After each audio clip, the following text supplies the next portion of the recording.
记得我小的时候，大多数家庭的喝水方式还是传统的烧开水模式，也没觉得有什么问题。但现在随着大家生活水平的提高，人们也越来越重视饮水健康问题了。于是很多家庭都纷纷选择安装了净水器，尤其是在近些年，可谓是盛行家装行业，不管是城市还是乡镇，都在享受净水器带来的生活便利。但是大家发现没有，现在新房装修选择安装净水器的家庭越来越少了，甚至还出现了被很多安装过的人诟病的情况，很少推荐别人装。这到底是什么原因导致的？为什么红极一时的净水器如今会跌下神坛，失宠了呢？本期小东就客观地说一说净水器的优缺点，帮助大家避坑。一、净水器为何会走红，都有哪些优势？一、杜绝二次污染，提高用水健康。很多家庭选择安装净水器，主要是担心水质不好，影响健康。事实上也确实如此。虽然自来水出厂时都是合格的，但自来水水质符合标准，但并不等于一定达标。咱们都知道，自来水从出厂到各家各户需要较长的管线，而且很多高层小区还需要水箱二次供水，必然会存在二次污染的风险。那净水器的主要作用就是能过滤掉水质中的重金属、细菌等有害物质，提高用水健康。二、改善水质，口感更好。不可否认，大多数家庭的自来水口感都很差，这是因为自来水的标准对于水垢、余氯残留以及部分化学物质只是做了限定，并不会完全过滤。所以有些地区的自来水烧开后不仅有异味，而且水垢也非常严重，而净水器过滤后的水会更加纯净，口感也相对香甜可口。这也是很多有常年饮茶或者爱好喝咖啡的人群愿意选择安装净水器的根本原因。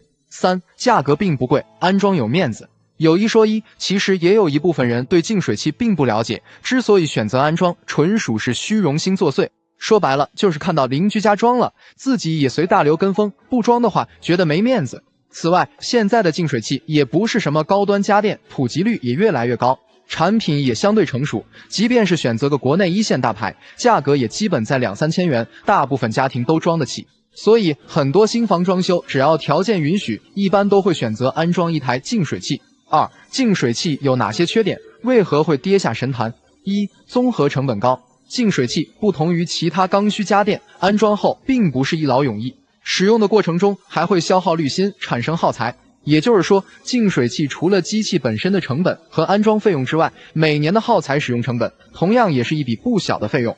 现在多数家庭安装的都是厨下反渗透净水器，其中滤芯基本就是活性炭滤芯、PP 棉滤芯、RO 膜滤芯3种，但是每年的换新成本从800至2000元不等。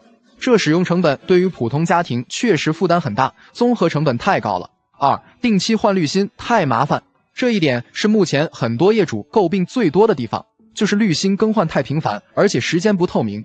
理论上来说，滤芯的更换周期应该是按照滤芯的损耗程度作为依据，但事实并非如此。很多商家为了让用户多掏钱，把滤芯的更换周期设定为仅有3至6个月，甚至还设计了滤芯剩余使用天数。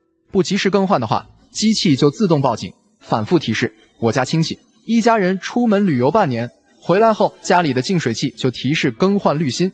这也坐实了一点，就是跟你使不使用没啥关系，跟水质和耗材也没半毛钱关系。不得不说，非常鸡肋。三、纯废水比高，浪费大。净水器在工作的过程中会利于滤芯、RO 膜不断的过滤水质的杂质，然后就会产出纯净水，当然也会排掉大量的废水。所以说，不管你是选大通量的还是小通量的，废水比是3:1或是2:1的，都会产生废水，只是多少而已。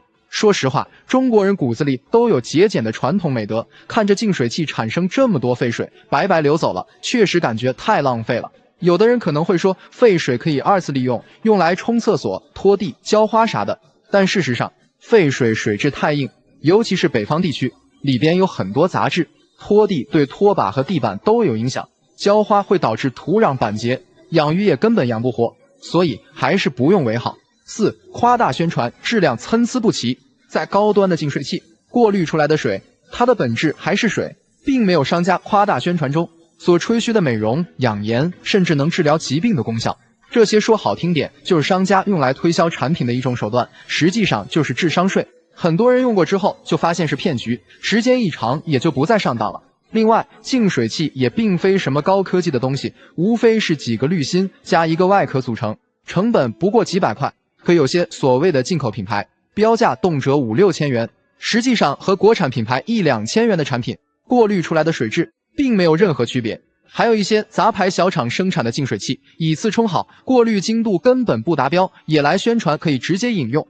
这一现象在净水器行业也普遍存在。上述这些综合原因导致净水器行业口碑下降，最终被无数家庭所抛弃。总结：综上分析，净水器可以解决自来水2次污染，改善水质，提升口感，这些是它实打实的优点。但行业不规范，产品夸大宣传，质量参差不齐，也是不争的事实。关键还存在综合成本高、换新麻烦、产生废水等缺点，所以最终会跌下神坛，不受大家待见了，也不足为奇。在我看来，家庭装修要不要安装净水器，还是取决于当地的水质和个人生活习惯。如果不能接受它的缺点，还不如直接选择桶装水，更方便实惠。有哪些家电是你觉得买前科技感爆棚，用后谁买谁是大冤种的？随着科技的发展，一些新式家电如雨后春笋般涌现，其中确实有不少产品凭借自身的技术帮助我们解决了生活中的痛点，比如智能洗碗机、扫拖机器人、智能马桶等等。但也有一些产品所谓的技术性创新，实际上完全是营销噱头，虽说也曾经红极一时，但没火多久，销量就跌入谷底，不受大家待见了。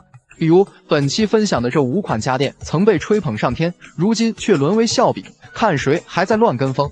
1、储水式管线机。管线机在这几年里可谓是风靡一时，所谓的管线饮水机其实就是过去桶装饮水机的升级换代产品，只不过外形更加小巧，不占地方，颜值也高，而且比传统烧水壶更加方便。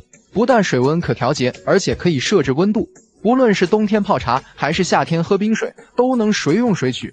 但现在越来越多的人发现，其实管线机的水并没有想象中那么干净。很多人买之前都以为它是没有水箱的，等用过一段时间发现水发黄有异味，打开盖子检修时才知道是带有储水箱的。说句实话，这也是管线机天生的缺陷，水箱不能彻底清洗，管道日积月累，越用越脏。话说回来，大家愿意花大几千块投入管线机，说白了无非是想喝一口干净的水，连这点基本需求都无法满足的情况下，最终沦为笑柄，也真心不冤。2、激光电视。其实自打激光电视问世以来，就一直争议不断。说实话，早期凭借其高颜值的抗光屏以及更护眼的卖点，还有大尺寸画面等优势，在前些年确实也受到不少追求高品质生活家庭的追捧。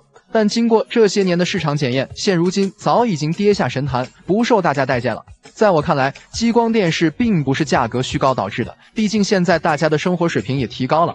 说到底，我认为实在是因为它毫无性价比可言。这么说吧，你别看它叫激光电视，但内行人都知道，说白了不过是个短焦投影仪。也就是说，投影仪亮度低、抗光性差的缺点，它全部继承下来。作为一个观影设备来讲，要说画质的清晰度以及色彩的对比度，那和液晶电视更是没法比。你可能不敢相信，上万元的产品居然还不是真 4K。很多人发现花大几万的产品买回家，白天稍微有点光线的时候还得拉窗帘，不然根本看不清。所以说如今沦为笑柄也就不足为奇了。3、洗烘一体机。所谓的洗烘一体机，其实从名字上不难看出，说白了就是一台机器，兼顾了洗衣和烘干的2项功能。关键是价格还不贵，与洗烘套装相比也更加节省空间，一度成为中低收入家庭以及小户型的首选。但很多人买回家用过之后就直呼上当了，主要原因就是缺点太多，鸡肋得很。首先，烘干容量小也就算了，耗时还很长。其次，你别管几件衣服，连洗带烘，动辄1、2个小时。还有，它的烘干效率也不高，搭载的还是最老式的冷凝烘干，烘干后的衣物缩水严重，还皱巴巴的。还有，这种一体式的机器最大的问题是没有绒毛过滤器，这就导致它的风道特别容易脏，清洗也比较麻烦，特别容易造成衣物的2次污染。这些实打实的缺点也注定了它的落寞，如今也沦为家电行业的笑柄。4、顶侧双吸油烟机。这种外观形似7字形的新式烟机，说简单点，就是一套烟机拥有2套动力系统，既兼顾了顶吸烟机的美观性，同时还具备了侧吸烟机排烟能力。不可否认，这种烟机的排烟效果和美观性确实都有提升，但技术方面还不是很成熟，也就是说噱头大于实用。就比如所谓的顶侧双吸，实际上油烟没扩散前就被侧吸口吸走了，根本到不了顶部，上面的顶吸配置就显得很多余。另外，工作时同时启动双系统产生的噪音非常大，体验感非常不好。还有就是双系统的烟机，因其结构复杂，导致故障率非常高，维修更换的成本也高，而且自身的售价也不便宜，与技术成熟、性能稳定的传统烟机相比，实在无优势可言。所以如今沦为笑柄也合情合理。5. 空气能热水器。空气能热水器是一种新式的集水加热的电器。所谓的空气能，它的工作原理其实和过去的太阳能热水器有些类似，前者是靠太阳光吸取热量，后者是利用空气提取热量。这类热水器主打的卖点都是节能环保、安全舒适，但很多人买完之后就后悔了，发现是真的不好用。首先就是如果室外温度过低，就无法发挥它的长处，而且冬天使用时需要开启电辅热，导致特别耗电。另外，技术也不如电热和燃气成熟，故障率高不说，维修也麻烦。还有就是市场售价也不低，动辄5、6千元，还是品牌的基础款，因此普及率不高，沦为笑柄也在情理之中。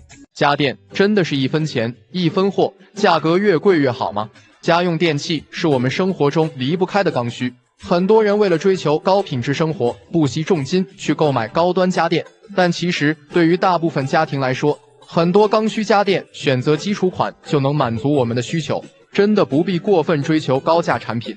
尤其是一些高端家电，贵并不等于实用，或许仅仅是面子工程而已。例如本期分享的这4种家电，就不建议大家买太贵的，学会理性消费，不花冤枉钱。1. 电视机。现在的电视机市场产品真的越来越卷，50寸以下机型甚至800块就能入手，但这丝毫不影响高端机型的销售，甚至每年各大厂商还会推出很多新款产品。要说便宜的电视与贵的电视相比，两者的观影体验确实天差地别。上万元的高端机型，不仅电视屏幕巨大，而且画质效果更加清晰流畅，同时还拥有高度化智能功能，甚至无需遥控器即可轻松切换节目。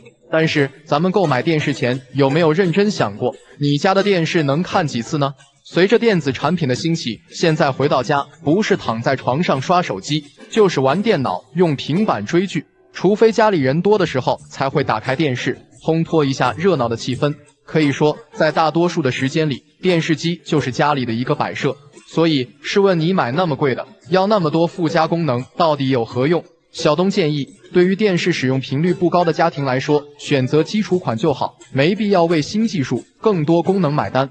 5000预算范围内，挑个大尺寸屏幕的即可，就算平时不看，摆放在客厅也显气派。2. 电热水器。热水器也是家庭生活中不可或缺的家电之一。很多人在选购电热水器时都会陷入纠结，究竟是买价格昂贵的，还是价格相对便宜的？说实话，储水式电热水器已经普及几十年了，技术发展到如今，就算几百块的产品，也能满足提供生活热水的基本需求。至于动辄卖到5、6千的高端产品，无非是增加了一些花里胡哨的功能，比如什么智能控制、提前加热、离子除垢等等。虽说听上去很高大上，却在实际生活中却并不常用。再者说，电热水器的使用寿命仅有8年，不管你材料再好，内胆再优秀，超过年限一样报废。而且从节能省电的角度来说，价格高的热水器因为智能功能多，反而会更费电。所以选购时只要关注核心功能和安全性就可以了，千万别被那些炫酷的附加功能所诱惑。小东建议，其实选购电热水器并不难，只要热水输出率不低于 90%， 功率不小于3000瓦，同时具备防漏电保护功能的，满足这3个条件，1、2千块价位的，同样是好产品。当然，如果家庭人口多，建议选择储水容量在60升以上的，才能确保充足的热水供应。3. 冰箱。目前市面上的冰箱不仅品牌众多，价格跨度也是高低不一，便宜的只要1、2千元，贵的则要卖到上万元。要说1000多的冰箱和4、5千的冰箱相比，在性能体验方面区别还是蛮大的。太便宜的冰箱不仅容量偏小，制冷技术落后，容易结冰霜外，保鲜效果也是不尽人意。但反观5000块钱的冰箱与上万的冰箱比较，使用上的体验差距可以说是微乎其微。所谓的高端机型，无非是在外观用料上更高档一些，看上去更高大上一些，里边的存储分区更精细一些，仅此而已。说白了，冰箱的本质工作就是食物冷藏和保鲜。虽说上万元的高端冰箱在保鲜技术方面有所提升，但食材放久了还是会出现风干、串味、腐烂等问题。而且冰箱再贵，保鲜技术再先进，也不如菜市场刚买回来的新鲜。所以对于选购冰箱，根本没必要多花钱。小东建议，预算在5000以内的，挑个颜值高的、容量大的，足可以满足日常所需。对于高端冰箱而言，溢价换来所谓的高科技保鲜、智能化体验功能，生活中真的很少会用到。4. 油烟机。要我说，家电行业里最大的智商税就是高端油烟机。这么说吧，厨房烟机发展这么多年，技术方面没见啥突破，但是产品价格却一年比一年高，真是离谱。现在市面上的油烟机几百块的也有，贵的则要卖到6、7千元。我承认，高端油烟机不仅在外观设计上做了升级，同时还增加了一些智能化体验，比如挥手感应、油烟自清洁等，但在排烟性能方面却没有很大改善。对比后你就会发现，价格便宜的烟机同样也能做到大吸力、大风压，与高端烟机相比，性能参数上差异并不明显。也就是说，你花高价购买的高端油烟机，换来的仅仅是外观上的提升以及智能化的便捷体验，仅此而已。但这些花俏的附加功能，对于大部分家庭来说都不实用，选择基础款烟机，足可以满足日常需求了。小东建议，选购油烟机真不必追求昂贵的品牌和花哨的功能，只要风量在17米以上，风压大于300帕，噪音值小于65分贝，满足这些性能参数，2000块左右的烟机就非常优秀了。最后想说，不论买任何家电，最重要的还是看实用性。家用电器说白了就是用来方便生活的，不是用来摆设的。所谓的高端家电，很多智能化功能，其实咱们日常生活中根本就用不上，适合自己实际需求的才是最好的，才能让咱们的生活真正便捷舒适。老百姓装修花的都是真金白银，装修时多花钱不可怕，毕竟兼具颜值和实用性的装修效果，也能大大的提升咱们的生活品质。但是最怕的是遇到一些不良商家，为了追求更高的利益，打着所谓专业人士的幌子，诱导消费者购买自己的产品，根本不考虑实用性。这也导致很多不懂装修的小白白白花了冤枉钱，入住后的生活一塌糊涂。本期内容，小东就给大家分享7个并不实用的装修设计，都是过来人总结的经验教训。希望看完这些错误的装修案例，能帮助你在装修的路上少踩坑。1. 木地板通铺。如果遇到卖地板的商家，他一般会建议你通铺木地板，通常会说，你看地板的质感和脚感都比瓷砖好，而且户型小通铺地板也显温馨。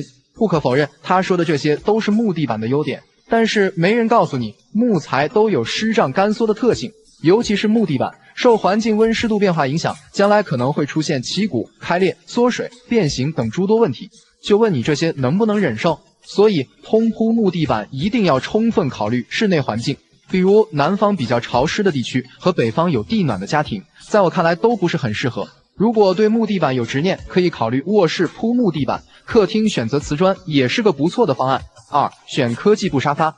当你去买沙发预算不高，销售人员会给你推荐科技布材质的沙发，告诉你它有真皮的质感，布艺的价格，而且具有3防的优点，防水、防污、防油。但是销售不会跟你讲的是所谓的3防，其实只是涤纶布料上的涂层而已，它随着时间会老化掉皮的，具体是3个月还是2、3年，那一切就看造化了。而且实际上市面上的高端科技布沙发价格并不比真皮沙发便宜，档次和质感却不如真皮沙发。低端的科技布沙发价格基本和布艺沙发持平，但舒适性和透气性都不如布艺沙发。所以科技布沙发根本就是智商税，不想家里沙发用几年就掉皮掉渣的话，尽量远离科技布沙发。3. 卫生间用木门。你去买室内门的时候，商家会建议你卫生间也用木门，告诉你说和卧室门保持统一，效果更好看。其实目的无非是想多销售2扇门罢了。你要是盲目跟风装木门，很容易踩坑。要知道木材就怕潮气侵蚀，卫生间的水汽就是木门最大的天敌，时间久了受潮发霉，开边起皮是必然的结果。当然卫生间也不是不能装木门，前提是必须同时满足3个条件。首先，卫生间是带窗的明卫，保证通风效果好。第二，必须做了干湿分离，在干区装木门。第三，淋浴区做预防隔断，并且最好距离木门 1.5 米以上，否则的话，还是老老实实选个泰美合金门，颜值也不错，关键是不怕水汽，更经久耐用。4. 安装壁挂马桶。装修卫生间时，不管是你家改水电的师傅，还是卖卫浴的商家，都会告诉你说壁挂马桶好，宣空更美观，无卫生死角，也好打理卫生。但是说的都是优点，如果你只听这些就往家里搬，入住后就等着后悔吧。首先，安装壁挂马桶要突出墙面20公分，不仅不节省空间，反而更占用空间。其次，市面上的墙排马桶没有虹吸式，基本都是直排式，不仅费水，还冲不干净。另外，一旦水箱坏了，不好维修，而且壁挂马桶款式少，价格高，这些缺点没人告诉你。壁挂马桶一般只有在马桶位置移位过长的情况下，为了解决排水的坡度不够，需要马桶直接连接主下水管的情况下，才建议使用墙排马桶。不要为了悬空不落地，好打理卫生就去冲动的安装壁挂马桶。与其花4、5千去当冤大头，还不如买个同价位的智能马桶更好用。5. 卫生间用长条地漏。接着卫生间来讲，我们要购买地漏时，商家会给你推荐长条地漏，推销话术无非是颜值高，下水速度更快。我劝你别信，其实就是商家想给你推销贵的产品罢了。首先，长条地漏它的排水口也只有一个，所以排水速度根本和普通地漏都是一样的。其次，长条地漏虽然好看，但是清理真的是很麻烦，特别是嵌入砖的部分，容易藏污纳垢，时间长了不清理，反臭味不说，还会滋生小飞虫。就想问问你，每天都要花时间去清理地漏，还要多花几百块钱，就是为了一个颜值买单，值不值得？普通地漏经济实惠，还好打理，何必去花那冤枉钱？6. 全屋硅藻泥。有些卖墙面涂料的商家为了销售硅藻泥，打着硅藻泥可以除甲醛的宣传噱头，忽悠业主。有人生怕装修不环保，影响了孩子的健康，于是花了1、2万去做全屋硅藻泥的，就是妥妥的交了智商税。事实上，硅藻泥涂料它的主要成分是硅藻土，确实可以吸附室内少量游离的甲醛，但它只有吸附能力，并不能分解甲醛。说白了，它也只是甲醛的搬运工，吸附饱和后还会释放，类似于活性炭。但是硅藻泥价格贵，出现磕碰掉粉、开裂都无法修复，是真的。其实，无论是刷乳胶漆还是铺装壁布，通过在墙顶面上大面积的延展之后，就会挥发的特别快，像甲醛、苯等有害物质，在开窗通风下，基本上用不了1个月就能挥发干净。7. 选激光电视。买电视给你推销激光电视，说是护眼，我劝你别当冤大头。激光电视就是智商税，它其实就是前几年液晶电视屏幕尺寸还没有做大，价格还没有降下来的时候推出来的过渡品。激光电视的厂商实在没什么可吹嘘的，就拿护眼来做卖点。所谓的蓝光护眼就是个伪命题，稍微有点常识的都知道，电视的亮度和对比度不够，会增加视觉疲劳，这个才最伤眼。电视产品最重要的清晰度、色彩、亮度，激光电视一样都不占。要说价格便宜点也能接受，但是你看现在市面上80寸的激光电视还卖1万多，而85寸的液晶电视也就5、6千，价格只要一半。关键是液晶电视，无论是画质、亮度、色彩度都比它强太多。你要问激光电视价格贵、画质差，为啥销售员还给你推荐？我只能说懂的都懂。说在最后，装修不要盲目的跟风和效仿，做任何装修决定前要充分考虑它的实用性，尤其是在别人给你推销产品的时候，一定要保持头脑冷静，权衡利弊再做决定，因为掏钱的是你，踩坑了遭罪的也是你。要说断舍离，一次性丢掉几十件甚至上百件物品，把家里还原成极简生活的状态，这种高境界普通家庭根本做不到，因为国人在骨子里就对勤俭节约有着很高的忠诚度，所以即使很多物品根本用不到，也不舍得扔，不愿意丢，但无休止的囤积一些根本用不到的东西，注定会成为精致生活的绊脚石，到头来只会让家里变得乱糟糟，最终连收纳也成了问题。这一期小东就结合自身的生活体验，给大家总结出7件断舍离之后不会再囤的东西，个个都是中国式家庭的通病，看看你家有没有。1. 超市购物的赠品。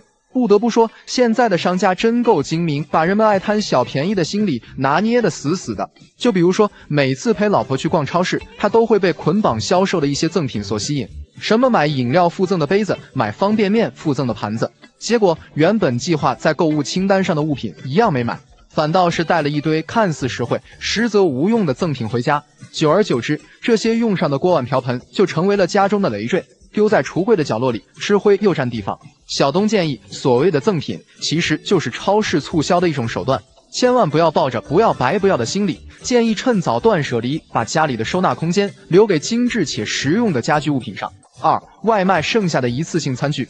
现在不光是年轻人不做饭，很多中老年家庭也不喜欢做饭，毕竟比起亲自买菜做饭还要洗碗，点外卖确实方便省事。我家也是如此，因为工作繁忙的原因，近年来也经常在家点外卖。每次看到商家附赠的一次性餐具没有开封，本着节约的心态就随手丢进抽屉里，想着下次也许会用得到。但现实情况却是，这些一次性餐具日后很少会用到，毕竟家里都会有餐具和碗筷。结果就是囤积的越来越多，不仅浪费了收纳空间，还给做家务增加了很大负担。小东建议，要么点外卖时选择不要餐具，要么就及时断舍离，别再囤了。特别是那种廉价的，放久了再用，不卫生不说，还会危害健康。3. 洗不干净的抹布、洗碗布。厨房里的抹布、洗碗布用久了就应该及时换掉，别再囤了。抹布也好，洗碗布也罢，都是日常的消耗品，再好的材质用久了也会影响吸水性、柔韧度，清洁效率也会随之下降。此外，高频使用的旧抹布也会滋生大量的细菌和病菌。但我发现很多人家里的抹布已经用到发旧破损了，甚至都能闻到发霉的味道了，还不舍得扔，真的不能理解。如果为了节省节约，省到影响健康的程度，真的是得不偿失。小东建议，虽说频繁更换会有成本负担，但对于常用的抹布、洗碗布，建议至少2-3个月也要换一次，毕竟干净卫生才是我们要追求的理想生活。4. 有缺口碗碟。相信家里碗碟有缺口了还在凑合着用的家庭并不在少数，特别是老一辈的家里基本都有这种情况。毕竟老年人都比较节约，觉得碗碟缺口了也不影响使用，丢掉怪可惜的。但事实上，因为使用有缺口的碗碟造成割伤身体的案例在生活中比比皆是。就在前不久去我同事家聚餐期间，没注意用了一个磕了一点点的盘子，结果洗碗时直接裂成2半，瞬间手指就被割了一条口子，血流不止。小东建议，所以奉劝大家，碗碟有缺口就别再用了，毕竟不美观，容易被割伤，这些都是实打实的缺点。而且碗碟有缺口也不够圆满，还有失财漏富的说法。5. 厨房小家电。经常喜欢上网冲浪的朋友会发现，在一些二手转让平台，出镜率最高的就是厨房里的各种小家电，什么空气炸锅、早餐机、豆浆机、榨汁机、煮蛋器、电饼铛等等，琳琅满目，简直是应有尽有。毕竟大部分人都有过一个想成为厨神的心，谁还没买过几个呢？但事实上，对于上班族来讲，每天早上都忙得鸡飞狗跳，哪有空闲时间做早饭？即使等到周末休息，也只想好好补个觉。所以这些五花八门的小家电能用到的次数屈指可数。小东建议，其实对于普通家庭，添置一台蒸烤箱或是微波炉，基本就能覆盖日常需求了。小厨电越囤越多，不仅用不上，白花钱，还要专门收纳，花精力去整理，图个啥呢？6. 用不上的数据线。随着科技的发展，现在的电子产品也是越来越多，随之而来的是商家附赠的各种数据线。很多人的习惯是，即使换了手机，升级了平板电脑，但配套的数据线却不舍得扔掉，生怕以后有用到的时候找不到。结果就是1-2年下来，囤积了一大堆看似有用，实则根本用不到的各种多余的数据线。但说实话，现在的电子产品基本上接口都是一样的，也就是说，数据线都是通用了，根本没必要囤那么多，保留1-2根质量好的完全够用。小东建议，现在的电子产品要么是安卓口线，要么是苹果线，其实共用一个就够了。特别是那些质量差的，充电时灵时不灵的，劝你赶紧扔掉，用着堵心不说，还有安全隐患。7. 养花剩下的花盆。都说人养花，花也养人。好看的绿植盆栽不仅能提高家居氛围感，还有净化空气的作用，所以现在也非常流行在家中养一些花卉盆栽。